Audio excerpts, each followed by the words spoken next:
They say that when music enters your soul, it becomes a part of your spirit and never leaves.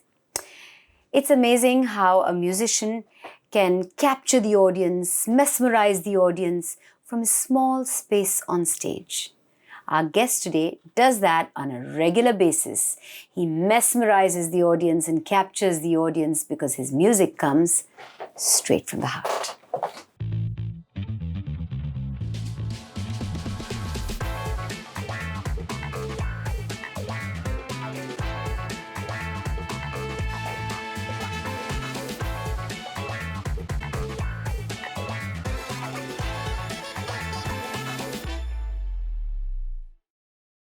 Hello and welcome back everyone to another very charming, lovely and colourful episode of the Love Laugh Live show only on the Times Network.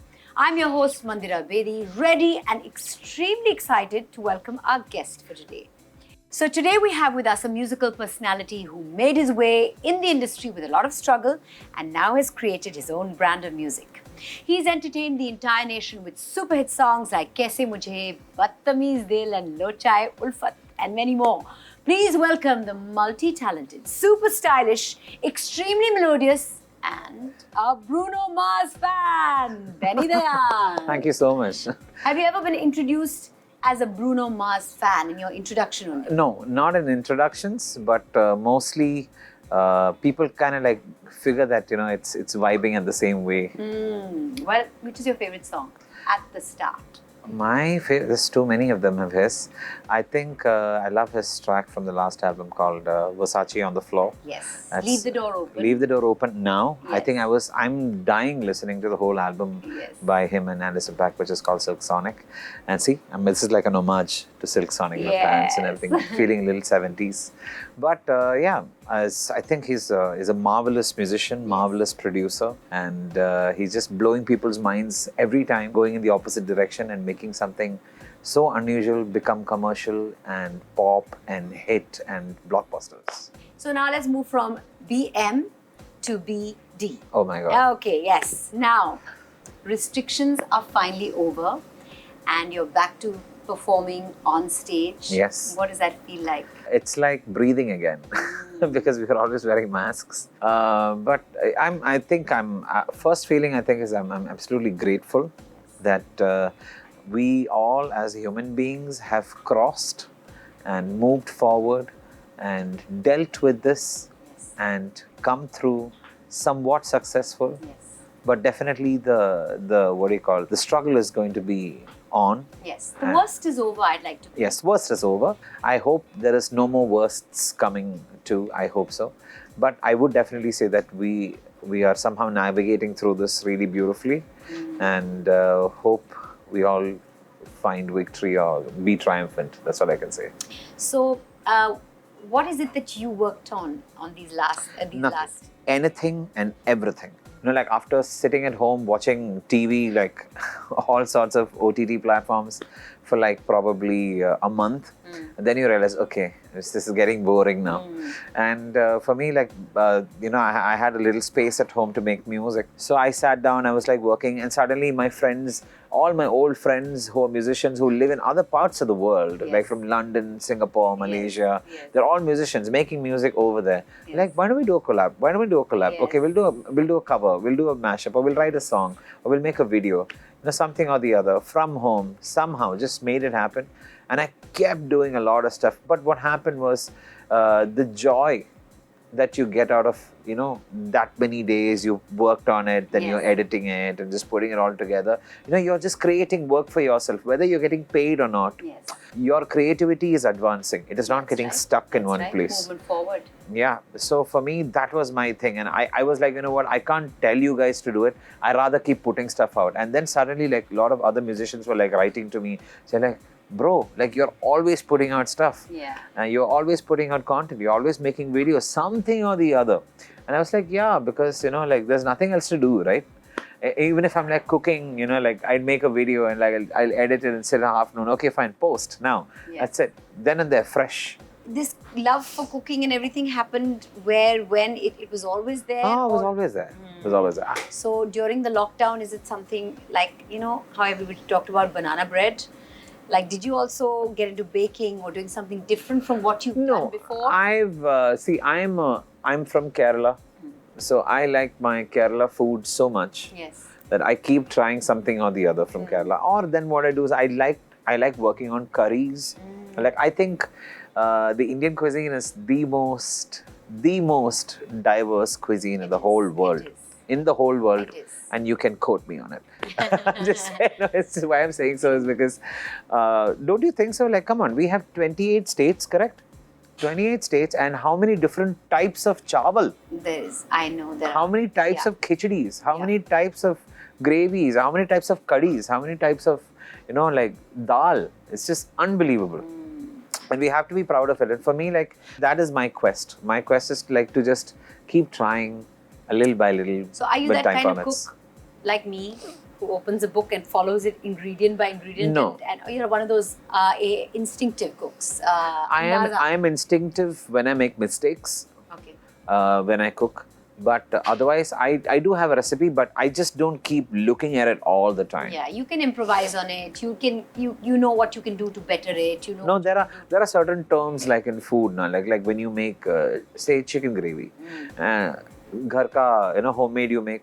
So it's something called bhuno. Yes. So bhuno can happen only on high heat for 5 minutes. Yes. So like those kind of things, like it's easy to understand. And definitely tried newer things. My wife is also an amazing cook, and she keeps trying newer stuff all the time.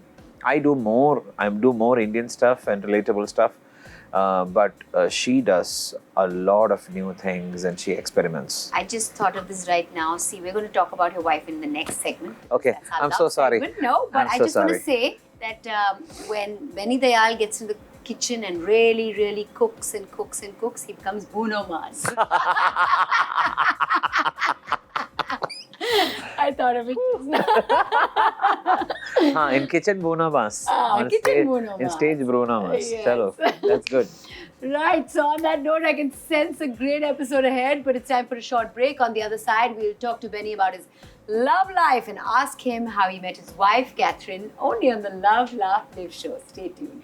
Who messaged me one day, it's like, hey, Z here, are you still single? I was like, what kind of question What kind is of opening question Yeah, is it's that? like, no hi, no hello, how are you, nothing.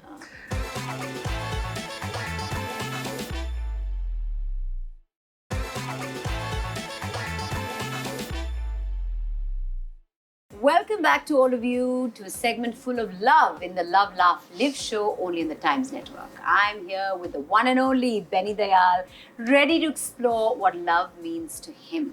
Wow. Now, this is the love segment, right? So we talk about all things that you love, and we'll start with Catherine. You met her, how, where, when? Tell us all about it, how it started. Actually, I was single for 9 years. I had a girlfriend in college, and we broke up. And from there, until I met Kathy, it was just work, focusing on just getting it, like making it, and putting your music out there and everything. So No time for a girlfriend, no time for love. no time for commitments. I was Yes, like that's run. right. So, but most of the time, what happened was like there were like few moments in between where like you met somebody you think like maybe this person is a nice person that you could get to know. Yeah. And that person is running away from you, and then there'll be someone who wants to get to know you, and then I'm running away from that That's person. right. So at one point I was like, you know what, my friend one day from the US, like she was a choreographer on Mr. Rahman's concert in 2010. Her name was Zohra Mogul, and she was the one who messaged me one day. It's like, hey, Z here, are you still single? I was like, what kind of question What kind is of that? opening question Yeah, is it's that? like, no hi, no hello, how are you, nothing. And I wake up and I was like, and first I was like, who is this? And then the person is like, this is Zohra here. I went, oh, okay, Zohra, how are you? And then she was like, are you still single? I was like, yeah, I'm very single. She was like, I think you should meet this girl. She's perfect for you. She said this. And then I said, okay, cool. Do you have like a picture or something you can send me on WhatsApp? And I received her picture. And then we started. Catherine's picture. Huh? And that was Catherine's picture. Yeah, and she's a pretty girl, very pretty girl. She was a friend of Zora's. Yeah, they were friends through dancing because my wife is a dancer too. So they both, have worked together prior. But I've met Zora before Zora had met Kathy, but she just felt like this connection would be great.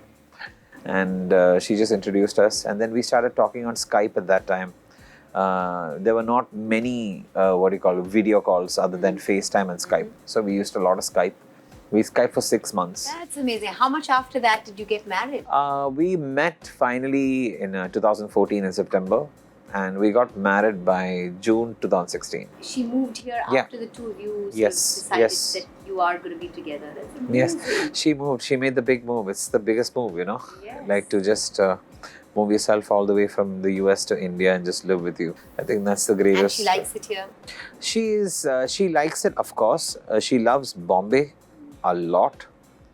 And she's beginning to explore the whole of India a little bit. I take her to few cities here and there whenever possible, but we do travel outside India a lot, and we love that a lot.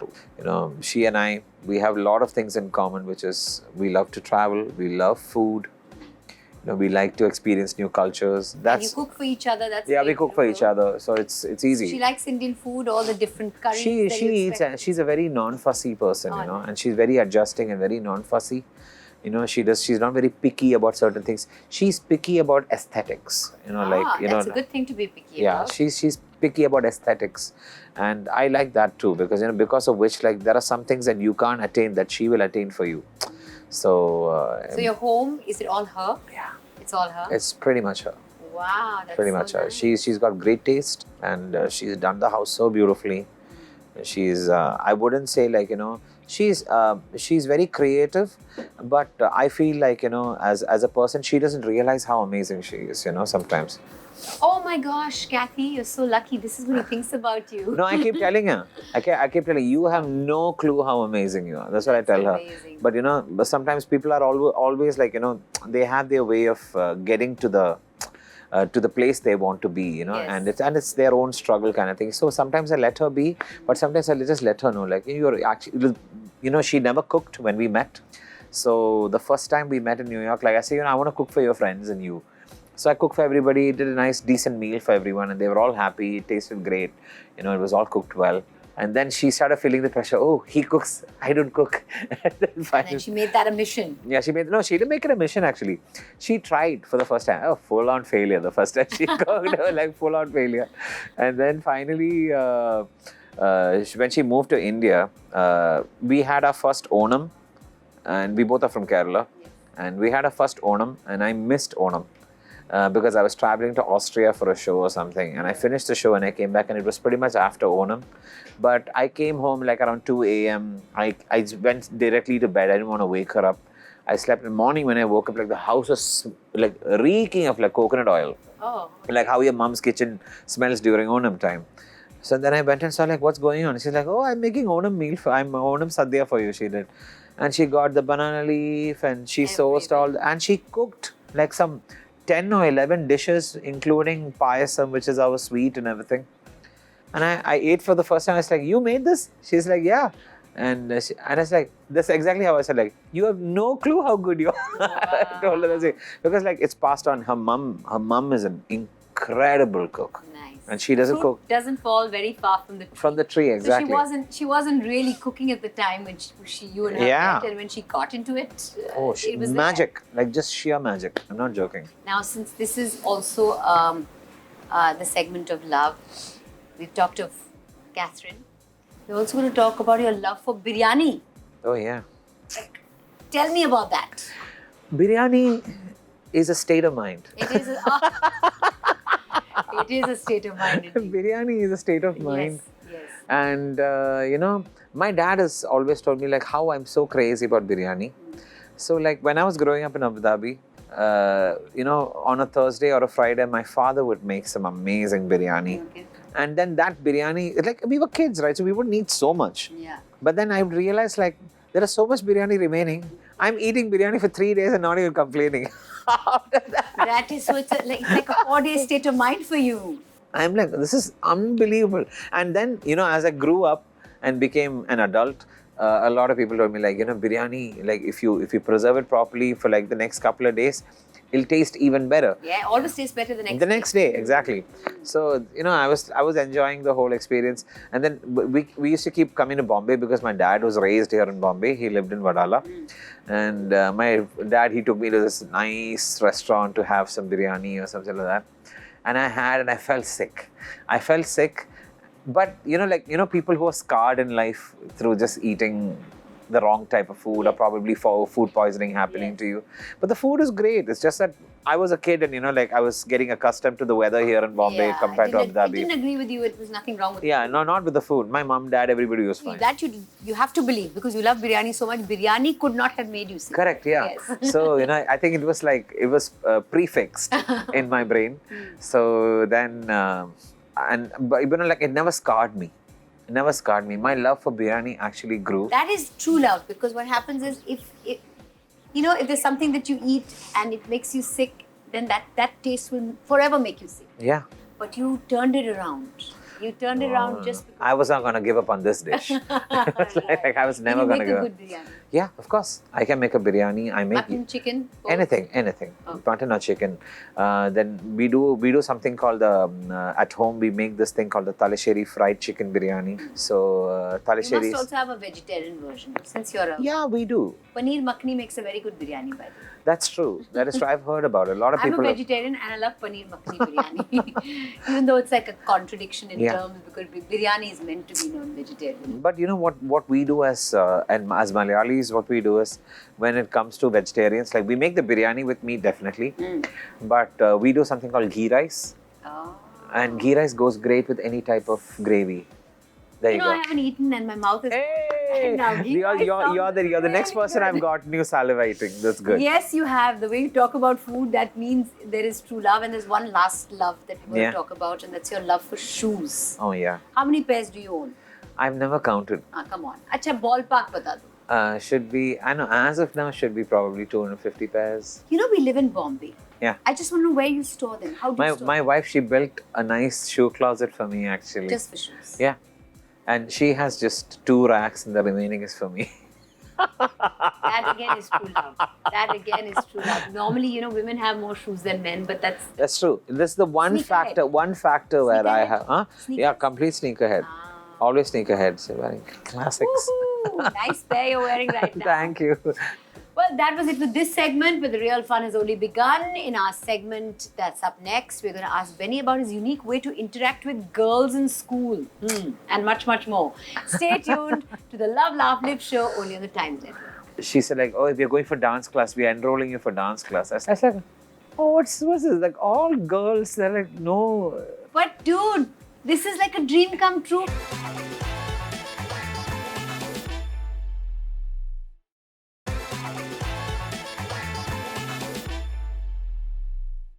Welcome back everyone to another fun segment of today's episode of the Love, Laugh, Live show. I'm here with Benny Dayal, ready to have a few laughs. We've had a few laughs already and some more to go. So, Benny, you had a very unique way of interacting with girls. You used to bunk class. No, I get thrown out of class. Oh, by choice. So you do something like... No, nothing. Most of the boys try to get really irritating during their break time. Because we studied in Abu Dhabi, it's an Islamic country, we don't have co-ed classrooms. So the girls' shift is separate, boys' shift is separate. So we try and get kicked out. Oh, and what were the creative ways? You're a creative person. Tell me what are the creative ways? I used to sing from... You used to sing and they used to throw you out of class? No. To get thrown out of class, just talk over the teacher who's actually lecturing. And do it consistently and times. Just irritate and like chuckle, make it obvious, get caught, thrown out. How did this great power move of yours work? It worked like 3-4 times. And then like you get out, it's like, and the thing was, our classroom, especially in the 12th, this is exactly where it was like, our class was, we have a higher floor. So when you step out, most of the girls are like going for their recess.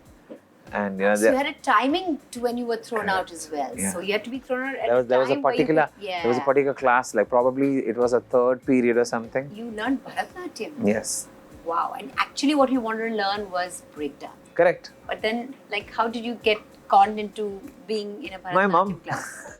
My mom. Because parents have a way of doing things. Yeah, like that. it was her smart evil plan. Mm. Because my dad had gifted me this Moonwalker VHS tape on my 4th birthday.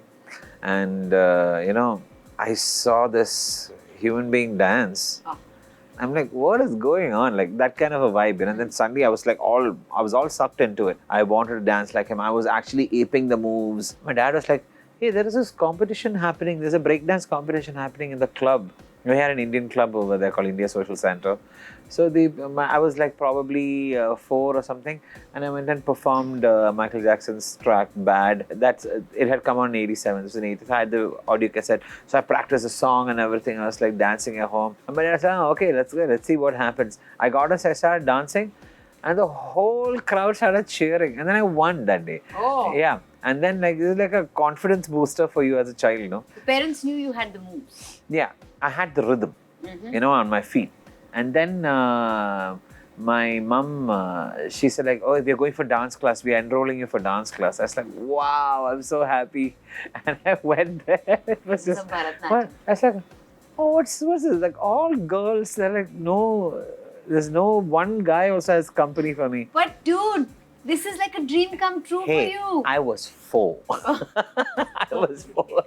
I only know I don't like girls at that time. Okay, to that age. Yeah, that age. Right. And then I landed up for class and I was like so disappointed. I was like so dejected. I felt like, I don't want to go to class every day, every week, Monday and Wednesday was my class. And I would somehow try and escape, and no chance because my mom will somehow drag me. Yeah. So I'm dancing. And then my teacher, she told my mother, like, hey, he's actually quite good. Like he actually grasps really fast. You look back and think, I'm glad I went to those classes. Oh yeah. Yeah. It's sharpened my mind. It has disciplined me as a human being. Yeah. Sure. Now, there's a story that we've heard you tell of how there was this girl who refused to be your friend because you're not on Facebook. Oh, that's true. Hey, where did you do all this homework? It's like killer homework. Killer homework. Mandira, you're killing it. No, it actually happened. So I was working at the same time I was singing too. And it was like 2006, 2007. My songs started releasing in Tamil especially. That's the time around when Facebook came out. Yes. And it became very popular. So I was at a party or something, and there were so many people, and there was this random one girl, she was dancing. I was dancing too. She comes to me like, you dance really well. I was like, thank you. You're thinking, thought bubble, my Bharatanatyam class. No. I definitely thank it all the time. But at that moment, there was just nothing going on. We were just having a good time. And then she comes and like, yeah, you dance really well. It's like, thank you. And then she was like, are you on Facebook? I was like, the next question was, are you on Facebook? I'm like, no, I'm not on Facebook. She's like, oh, then I cannot be friends with you. What? I was like, okay, cool, I have no issues. Now tell us about Functuation. Oh my God. Oh, what a name. Functuation. I love it. Who thought of it? Me. Oh, fantastic. So, see, I'm a Malayali. So, like, I would make fun of words in a very Malayali accent. And in certain places in Kerala, people, like general public, like, they don't say per, the per becomes fur. So, if you say punctuation in certain parts of Kerala, they'll say functuation. It works for you. So, Punctuation. yeah, but then I made sense out of it. I was like, how do you express when you write something? Without capital letter or commas or full stop or exclamation mark or question marks. Correct. You can't express. There is no expression without it. No. It's just words. The meaning can be completely different without Correct. the right punctuation. So my way of punctuating or expressing my feeling of music was through funk. Punctuation. Funk and punctuation. Very nice. Yeah. Lovely. So, the other thing I need to ask you is, in the 10th grade, how many times did you fail social, science, French? And Hey, how much information this is? I just need it's to like know. crazy. Like, I just need to know. I was like so bad. So we have a pre-semester. It means there were a lot of red marks on your report card. So many. So pre-semester, first semester, pre-board and board. Yes. Pre-semester, social studies fail. Math fail, science fail, French fail. And then first semester, again all 4 fail. And then came to pre-board, I passed, I passed only English and science. And we only have 5 subjects. And then social studies, French and math, again I failed all 3 of them. Wow. And then we have improvement exams. Boards? What happened in the boards? Boards, I passed everything. But I had to write an improvement for maths like 3 times. And after the 3rd time also, I passed by just 33 out of 100, which is a pass mark. Which is just about the pass. Yeah. And then my professor like, yeah man, just go write the exam. He was like that. So it was like full on heart attack moment for my dad. Also, you've expressed that you want to be a psycho villain in a Hindi movie. Yeah, if possible. Please. Listen, we're putting it out there. I'm a psycho. You guys have no Dayal idea. has done Bharatnatyam. Imagine a psycho villain who can do Bharatnatyam. Yeah. And who can sing like the devil. I'll be like the male version of Vidya Balan from like Bhool Bhulaiya. That's a good one. So all those directors who are watching right now, producers who are watching, casting directors who are watching, he's put it out there. He wants to be a psycho villain. You're so zero experience, this fellow, man. You're super fun and pleasant and lovely. I don't know how you're going to make a psycho villain, but anyway, we're putting it out there because it's everybody has a dark side. Yes, he's expressed a wish. Now what we're going to do is we're going to play a game. You know Pictionary. I'm sure you play Pictionary. Pick up a card, you see what it is, and then you draw it. That's your board. Oh my God. Yeah, we're very serious around here.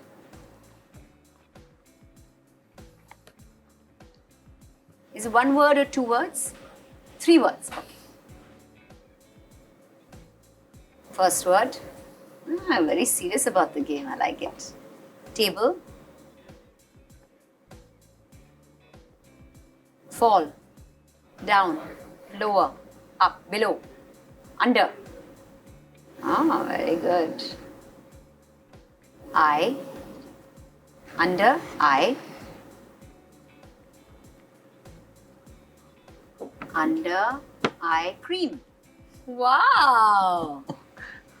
You're serious. You're good at it. Okay. Okay. 2 words. 2 words. Okay.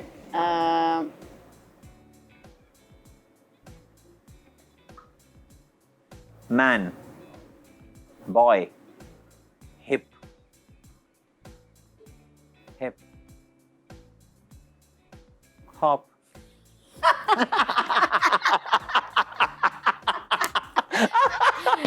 What to do? I knew you'd get it. Thank you. That was the fastest. Yes. Okay, now mine. Yes. This is interesting. I like the way. Hop. 2 words. Okay. Chocolate.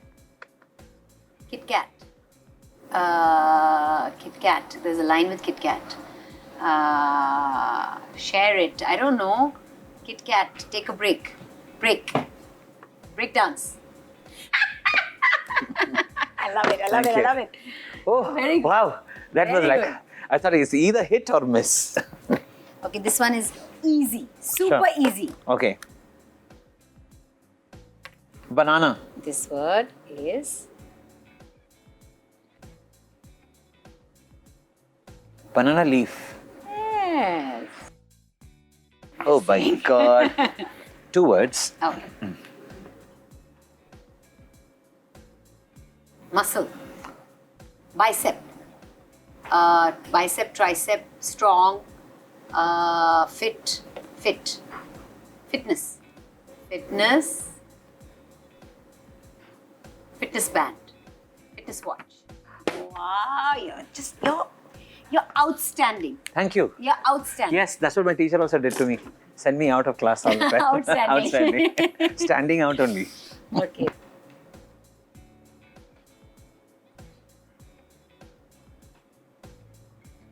Bed.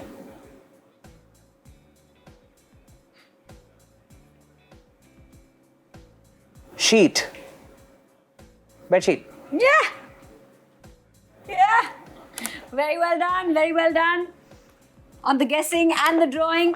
I have to tell you, you were the best Pictionary participant, Really? Pictionary player that I played with, generally, seriously, really Thanks. good. Honestly. If Mandira Bedi says so. That was absolutely amazing, but we have another amazing segment coming right after this short break on the Love Laugh Live show, so don't go anywhere. And it was that one day when my first song was about to come in one of the movies. He said, like, hey, your name is on the CD, okay? He said like that. I'm like, what?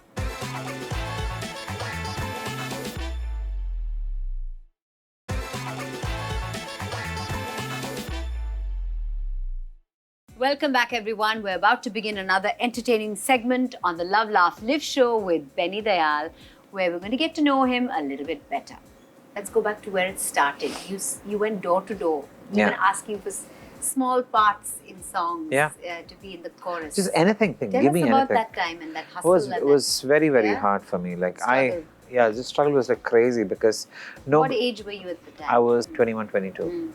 So it was those 2 years. It was like that 2 years was like so crazy because it really questioned me. And at that time, like there was no thinking about mental health and things like that, which we all speak about today. Yes. You know, today it's become the highlight of the last 2 years. So, but what I would say is like, you know, for me, I was really, really depressed. And I used to go, you know, I would call someone and it's like, yeah, why don't you come to the studio today? You know, why don't you just do a little voice test for me? I can check out what all you can sing. When it's time on that particular day to go and do it, like they wouldn't pick up my calls, they wouldn't like reply, and then there will be someone who would pick up the call and be like, yeah, but there is nothing happening right now in the studio, so I don't think I know what work to give you.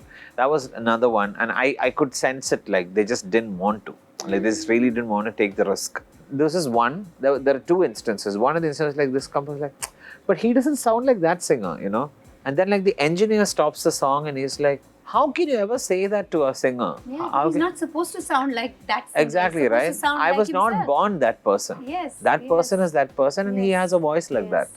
So like it was very hurtful, you know, like really crushes your morale to another level that, you know, you just feel like giving up on everything. But I think that one instance really triggered the crazy in me. The day I get the opportunity, I'm gonna burn that studio down with what I can do with my voice, you know. And I remember finally, like I took up a job.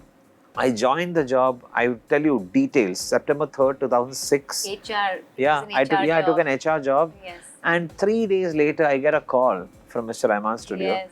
And I was like, are you kidding me? Like, no. Like, I gave up everything to just... So what did you do at that time? That was going to be one of my questions. No, but I have to thank two people. I would definitely say the names. The name is Sudhalini Madhusudanan and Pawan Zachariah. These two people, Pawan was my senior from college and I took over as cultural convener of the college from him. Right. And in the student council.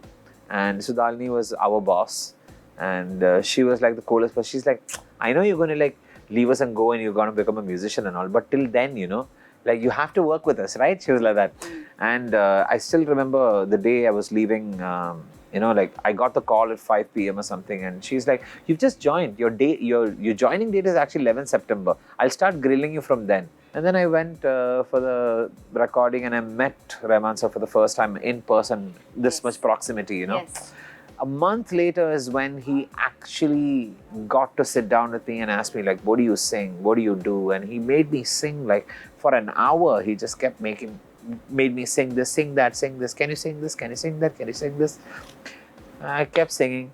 And then after that, he just started, you know, making me track for songs. Like probably they were all demos, you know, made for the movie. Never knew where. And with Rahman sir, there are no secrets, you know, going out. Like we don't know. Even we don't know. Yes. Like we're singing. We're just singing. Yes. But he is like planned it. You know you're in good hands when you're with him. No, but the thing in the music was, you know, music is unbelievable, right? When you're with him. Yes. So that was like so beautiful. And it was that one day when my first song was about to come. In one of the movies, he said like, hey, your name is on the CD, okay? He said like that. I'm like, what? I was like, really? And then he was like, yeah, why? Your name has never come on in the movie. I was like, no, don't worry. You've sung so many songs for me right now, no? It's like, let them all release. Probably, like, you know, like the whole world will work with you. But, you know, in 2007, you sent him an email. Yeah. Yeah. What was the reply to that email? It came in what I think that's the message that actually changed my life completely. The way I saw life. because I was like struggling, and I was like, you have to make it, you have to sing songs. Like, this is all I knew. And I sent him like, thank you, sir, and thank you for giving me those 2 songs in this new movie and, so-and-so movie. I'm so grateful to be a part of your music and everything.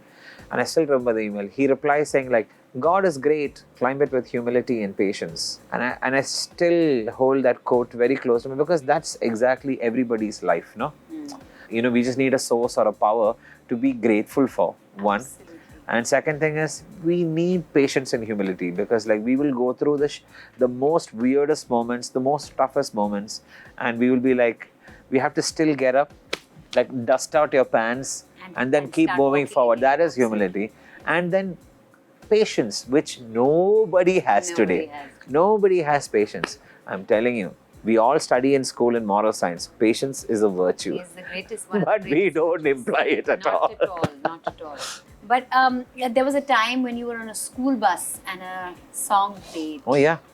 And that was the one, that was also like a life Changing moment. Yeah. for you. I was 14. It was 1998. Yeah. And it was Dil Se. And it was the title, like my bus driver was like, hey man, he knows like I'm a huge A.R. Rahman fan and everything. So he was like, hey man, I have the new Dil Se cassette. I was like, play! I'm like, play, That was please. the time of cassettes, remember? Yeah. That's, So you press and play. And the first song is Dil Se. I heard it in those bus speakers. I heard the song and I was like, oh, what a song, yeah.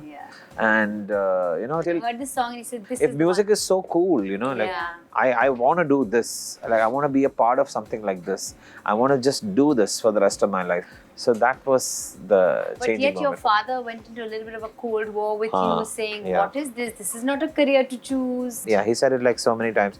And he was like, are you sure? Like, education, I said, I'll study. Don't worry. Like I will somehow study or get a degree or something. But for me, the thing is, I told him like I want to do music, and he was completely in disagreement. We didn't actually speak for like a month and a half before I left to Chennai, and then my parents were like, "Let him go. He wants to pursue it. He might find his he might find the light at the end of the tunnel, kind of thingy." How does he feel now? Seeing you he's having super. achieved so much. My dad, he his English is amazing and everything, but at home when I go home, he's like, Mone celebration. Like, basically, he's saying celebrity. Yeah. But he'll never say celebrity. He'll say Mone celebration. So, Mone means son in Malayalam, for those who don't know. So, yeah, he's always in a very jovial, fun kind of mode all the time.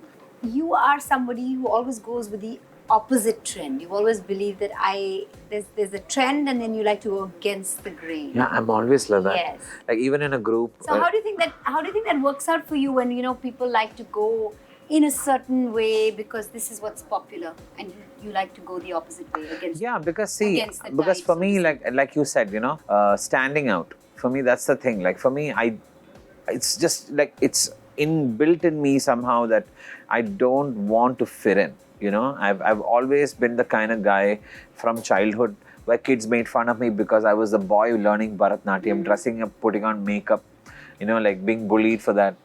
But it never affected me. And I was in college, like I was such a workaholic, I was studying in class, I was doing my cultural events. Also getting thrown out of class occasionally. Thrown out of class in school. And always like just sweating and stinking and like people just saying, oh my God, I can't sit next to this guy. I was that kind of fellow because I was always like up to something or the other. And like people spoke so badly behind my back. And then a lot of people have like come and said like, whatever I did to you, I'm really sorry and stuff like that in the future. But I never knew about all these things. Like the point is to like not pay heed to any of those things. Yeah. And just keep doing what you're doing. It doesn't matter because I'm sure everybody is trying to get from point A to point B in some way or the other. Yeah. You will get there if you just focus. Karam karo, phal ki ichha mat karo. That's right. That was just a nice slice of life from the awesome Benny Dayal. It's time now for a short break, but we'll be back soon with the last segment of today's episode of the Love Laugh Live Show on the Times Network. I really enjoyed this segment. Stay tuned. See, looking good was out of the window for me years ago. But I made it work.